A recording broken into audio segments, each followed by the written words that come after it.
भैया दूज की आप सभी मित्रों को बहुत बहुत हार्दिक शुभकामनाएं। तो मित्रों, आपको मेरा सादर प्रणाम, नमस्कार। कहते हैं कि भाई दूज यानी यम द्वितीया कार्तिक शुक्ल पक्ष की द्वितीया को मनाई जाती है। शास्त्रों के अनुसार कार्तिक शुक्ल पक्ष में द्वितीया तिथि जब अपराह्न के समय आए तो उस दिन भाई दूज मनाई जाती है। यदि दोनों दिन अपराह्न के समय द्वितीया तिथि लग जाती है तो भाई दूज अगले दिन मनाने का विधान है। इसके अलावा यदि दोनों दिन अपराह्न के समय द्वितीया तिथि नहीं आती है तो भी भाई दूज अगले दिन मनाना चाहिए। ये तीनों मत अधिक प्रचलित मान्य हैं। और एक अन्य मत के अनुसार अगर कार्तिक शुक्ल पक्ष में जब मध्याह्न यानी दिन का तीसरा भाग के समय प्रतिपदा तिथि शुरू हो तो भाई दूज मनाना चाहिए। हालांकि यह मत तर्क संगत नहीं बताया जाता है। भाई दूज के दिन दोपहर के समय ही भाई को तिलक व भोजन कराना चाहिए, यही विधान है। इसके अलावा यम पूजन भी त्यौहार के बाद किया जाता है। भाई दूज अथवा यम द्वितीया को मृत्यु के देवता यमराज का पूजन किया जाता है और इस दिन बहनें भाई को अपने घर पर आमंत्रित करती हैं। शाम को उनके घर जाकर उन्हें तिलक करती हैं और उन्हें भोजन कराती हैं और उनको दीर्घायु का आशीर्वाद प्रदान करती हैं बहनें। तो मित्रों, आइए जानते हैं कैसे मनाएं भाई दूज। भाई दूज के दिन लगभग 5 बजे ब्रह्म मुहूर्त में उठकर अपने रोज के कार्यों से निवृत्त होकर शरीर पर तेल मलकर स्नान करें। इस दिन भाई तेल मलकर गंगा यमुना में स्नान करें और यदि संभव न हो तो बहन के घर स्नान करें और उसके पश्चात बहन भाई को भोजन कराकर तिलक लगाएं। इसी दिन बहनों को चाहिए कि भोजन में भाइयों को चावल खिलाएं। भाई भोजन के बाद बहन के चरण स्पर्श उपहार स्वरूप वस्त्राभूषण आदि दें। इस दिन भाई को अपनी बहन के घर जाकर भोजन करना चाहिए। बहन सगी यानी अपने माता पिता से उत्पन्न और अपने भाई को शुभ आसन पर बैठाकर हाथ पैर धुलकर चावल युक्त उत्तम पकवान मिठाई आदि से अपनी सामर्थ्य अनुसार भोजन कराएं। भोजन पश्चात भाई को तिलक लगाकर उसके आयुष की कामना करें, उन्हें आशीर्वाद दें। भाई अपनी बहन को यथा सामर्थ्य सौभाग्य वस्तुएं, वस्त्र इत्यादि नगद द्रव्य देकर के भी उन्हें प्रदान कर सकती हैं और सौभाग्य की कामना करें। बहन के पैर छुएं, आशीर्वाद प्राप्त करें। और इस दिन यमराज जी के पूजन का भी विधान है। इस दिन भाई बहन साथ साथ यमुना अथवा अन्य पवित्र नदियों में स्नान कर आयुष एवं सौभाग्य की कामना करते हैं। तो मित्रों, आगे की मैं आपको एक कथा सुनाता हूँ, आप जरूर सुनिएगा। कहते हैं कि बहुत दिन पहले की बात है कि भगवान सूर्य नारायण की एक पत्नी थी जिसका नाम संज्ञा देवी था। उसका एक लड़का तथा एक लड़की, 2 संतानें थी।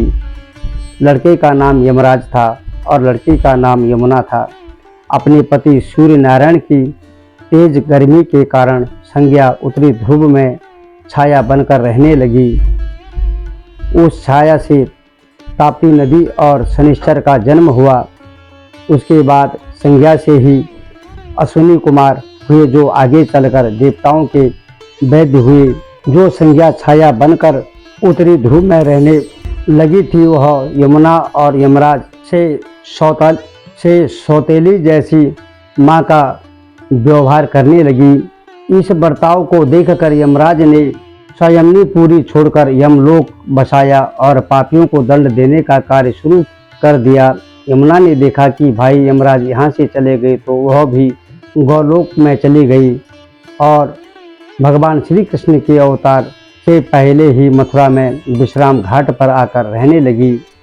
जब बहुत दिन बीत गए तब एक दिन यमराज को अपनी बहन यमुना की याद आई और यमराज ने यमुना को ढूंढने के लिए अपने दूत भेजे।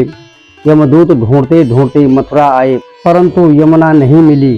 तब यमदूत डरते डरते यमपुरी पहुँचे और यमुना का न मिलने का समाचार कह सुनाया। फिर यमराज अपने यमपुरी से स्वयं गौलोक आए और यमुना को ढूंढते ढूंढते जी के विश्राम घाट पर पहुँचे। वहाँ पर जब यमुना जी ने सुना कि मेरे भाई आए हैं तो वह बाहर आई और भाई को सत्कार सहित अपने महल में ले गई और उन्हें भोजन आदि कराया। इससे प्रसन्न होकर यमराज ने यमुना से कहा, बहन जो चाहो वह वर आप मुझसे मांगो। तब यमुना बोली, मुझे कुछ नहीं चाहिए। तब यमराज कहने लगे, तुम्हें आज वर मांगना ही पड़ेगा। तब यमुना बोली, भैया जो नर नारी मेरे जल में स्नान करें वे यमपुरी न जाएं। यह सुनकर यमराज सोचने लगे, यदि मैं ऐसा न कहूँ तो यमपुर उजड़ जाएगा।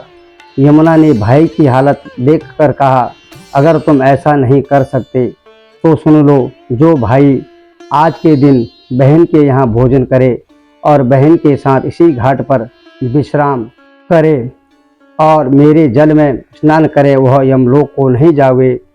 इस पर यमराज यमुना से बोले, यह बात मुझे स्वीकार है। इस दिन जो भाई बहन के घर भोजन नहीं करेगा और तुम्हारे जल में स्नान नहीं करेंगे उन्हें मैं बांधकर यमपुरी ले जाऊंगा, और जो भाई बहन तुम्हारी पवित्र जल में इस दिन स्नान करेंगे उन्हें स्वर्ग की प्राप्ति होगी। तो मित्रों, इस प्रकार यह कथा भाई और बहन के प्रेम का प्रतीक भी है और भाई बहन एक दूसरे की आयु की वृद्धि के लिए, अखंड सौभाग्य की कामना के लिए भाई बहन को आशीर्वाद देते हैं और पूरे जगत का कल्याण चाहते हैं। कोई गलत काम ना करें, किसी को दंड ना मिले, इस प्रकार की कामना करते हैं। इसीलिए कहते हैं कि जो यमुना की नदी में स्नान करेगा उसे यमपुरी नहीं जाना पड़ेगा।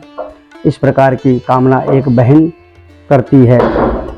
इसीलिए भैया दूज विशेष है और अपने भाइयों को आशीर्वाद देने के लिए, उन्हें दीर्घायु प्रदान करने के लिए यमुना बहन सभी भाइयों को जो है आशीर्वाद देती है। तो दोस्तों, यह कथा यहीं पर संपन्न होती है। यह कथा आपको कैसी लगी ज़रूर कमेंट बॉक्स में बताइए और मेरे चैनल को लाइक, सब्सक्राइब और कमेंट ज़रूर करिएगा। आप सभी मित्रों का बहुत बहुत धन्यवाद। जय श्री कृष्णा।